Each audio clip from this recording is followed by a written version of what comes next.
मेरे चैनल को सब्सक्राइब करें तथा घंटी को दबाएं और नई वीडियो का मैसेज पाएं। रामायण की भव्य जो माला, हनुमत उसका रत्न निराला, निश्चय पूर्वक अलख जगाओ। जय जय जय बजरंग ध्यान।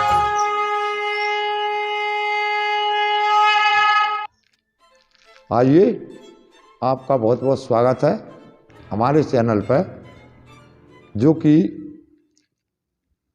श्री रामचरित मानस पूज्यपाद श्री बाबा तुलसीदास जी के चरित्र को वर्णन जो है उन्होंने किस तरह किया है।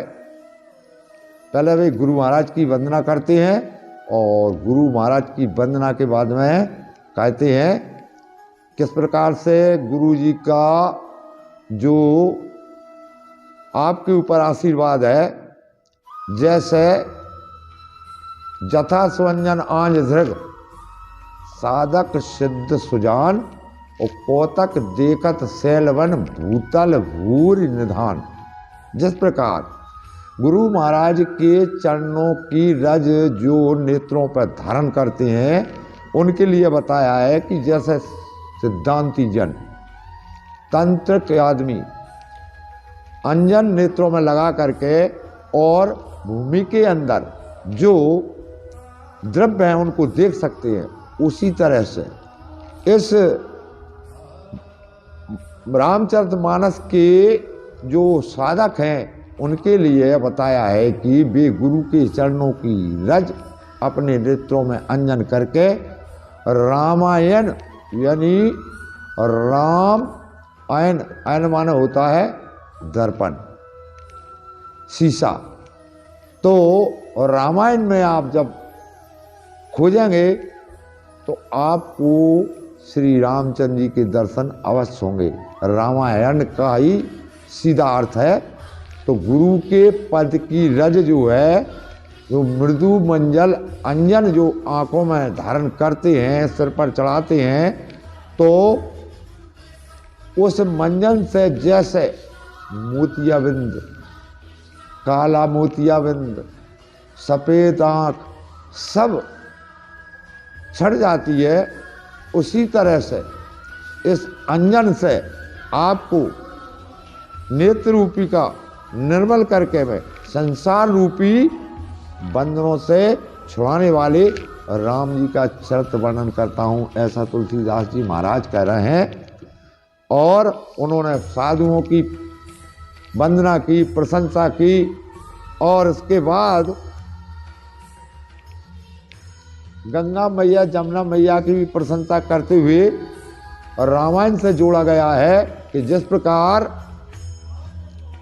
इस रामायण को सुनने से और वर्णन करने से जो फल प्राप्त होता है, वो संत समाज में वो फल ऐसे प्राप्त होता है जैसे बट विश्वास अचल धर्मा तीरथ राज समाज सुकर्मा। लेकिन वो सभी सुलभ नहीं है। वो संगम सबको सुलभ नहीं है। जिसके पास पैसा नहीं है वो संगम नहीं जा पाएगा और स्नान नहीं कर पाएगा। लेकिन ये संगम ऐसा है, सब सुलभ सब दिन सब देशा। राम जी के चरित्रों का जो वर्णन है, राम भक्ति जहाँ सुरसरी धारा, तो सर से ब्रह्म विचार प्रचारा। ये राम भक्ति की सुरसरी सभी के लिए सुलभ है, सबको स्नान कर सकते हैं। इसमें आपका ये है रामायण जी का वर्णन, उनका कहना कि जो अकत अलौकिक तीरथ राहु दे सद फल प्रकट प्रराहु। इस तीर्थराज, इस प्रयागराज में अकत है, कहने में नहीं आता, अलौकिक है, ये दिखता नहीं है। ये तीर्थराज प्रयाग है। जो भी सज्जन आदर पूर्वक इस रामायण का श्रवण करेंगे अथवा वर्णन करेंगे अथवा संतों की समाज में बैठ के इसको सुनेंगे आदर पूर्वक, उनके सारे कलेश नष्ट हो जाते हैं। बताया है कि गंगा पापम शशि तापम गंगा पापम शशि तापम दलद्रम कलपतरु स्थिथा, और पापम तापम तथा दलद्रम हंति सज्जन संगमा। तो सत्संग की महिमा बताते हुए बाबा तुलसीदास जी कह रहे हैं कि गंगा जो है सिर्फ पाप का समन करती है, यानी पापों को नष्ट करती है, पापों को उससे छुड़ा देती है। और शशि तापम चंद्रमा जो है गर्मी को दूर करता है, शीतलता प्रदान करता है, लेकिन एक ही काम कर सकता है, शीतलता। गंगा पाप को हरण करती है, चंद्रमा शीतलता प्रदान करता है, और कल्प वृक्ष धनवान बना देता है, निर्धन को धनवान बना देता है। पर साधुओं की संगत, भगवान की नाम का गुणानुवाद, पाप ताप और दरिद्र तीनों को नष्ट कर देता है। इसीलिए उन्होंने कहा है कि रामायण सुर तरु की छाया, और दुख वह दूर निकट जो आया। रामायण जो है कल्प वृक्ष की छां है, इसके नीचे पहुंचते ही आपके सारे दुख दूर हो जाएंगे। ये बाबा तुलसीदास जी दावे से कहते हैं। इसमें नोट लगा है कि जो इसमें नित्य प्रति स्नान करेंगे, इस तीर्थ राज में, इस समाज में, संतों के संग में बैठेंगे, तो वो सुन समझे जन मुदित मन मंजे अति अनुराग, लहें चार फल अचतन साधु समाज प्रयाग। जो इस कथा के लिए समझेंगे, सुनेंगे और इस रामायण की राम कथा रूपी गंगा में जो स्नान करेंगे, तो उनके लिए चारों फल प्राप्त होंगे। अर्थ, धर्म, काम, मोक्ष, ये चारों पदार्थ उसको प्राप्त हो जाएंगे। तो आप जी ना समझे कि ये कैसे होगा, तो देखिए बाबा जी क्या बता रहे हैं कि मंजन फल पे किए तत्काला, और कहा हो पिक बकऊ मराला, सुना चरज करे जन कोई, और सत्संगत महिमा नहीं गोई। सत्संगत की महिमा छिपी नहीं है, दुखी नहीं है। इसमें क्या होता है, मंजन का फल तत्काल मिलता है। तो इस तीर्थ में स्नान करने पर तत्काल ऐसा देखने में आ जाएगा कि कौआ कोयल बन जाएगी, पिक यानी कोयल, और वगले हंस बन जाएंगे। ये ऐसी रामायण की कथा बाबा तुलसीदास जी समझा रहे हैं कि कोई इसे आश्चर्य ना करे। हम बता रहे हैं सत्संग की महिमा छिपी नहीं है। वाल्मीकि, नारद और अगस्त जी ने इनकी महिमा जानी है। अगस्त जी ने 3 अंजलि में समुद्र का शोषण किया। नारद जी जहाँ मन की इच्छा है वहाँ पहुँच जाते हैं इसी राम कथा से। और वाल्मीकि जो है सभी संतों में बंधित हो गए हैं। तो अपने अपने भावों से उन्होंने सत्संग किया है। भगवान की कथा का वर्णन मैं किस प्रकार कर सकता हूँ।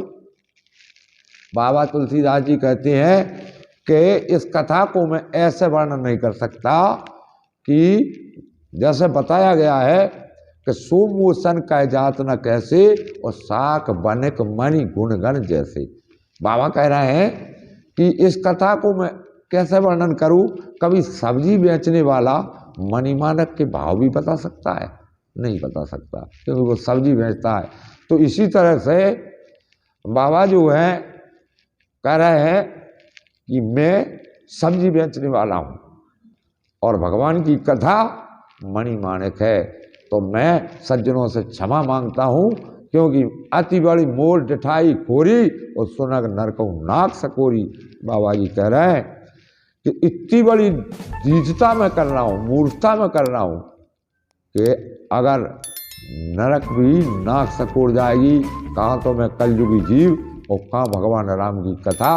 ये सत्संग की महिमा बताते हुए उन्होंने बहुत कुछ वर्णन किया है बाबा तुलसीदास जी ने। तो वो कह रहे हैं कि अगर कोई विश्वास कर ले तो सठ सुधरे सत्संगत पाई, पारस परस खुदा सुहाई। अगर कोई इस बात को समझ जाए कि राम कथा बहुत अमूल्य है, राम का नाम बहुत अमूल्य है और सत्संगत बहुत अमूल्य है, क्योंकि वे सत्य से जुड़ा देंगे आपको। सत्य क्या है?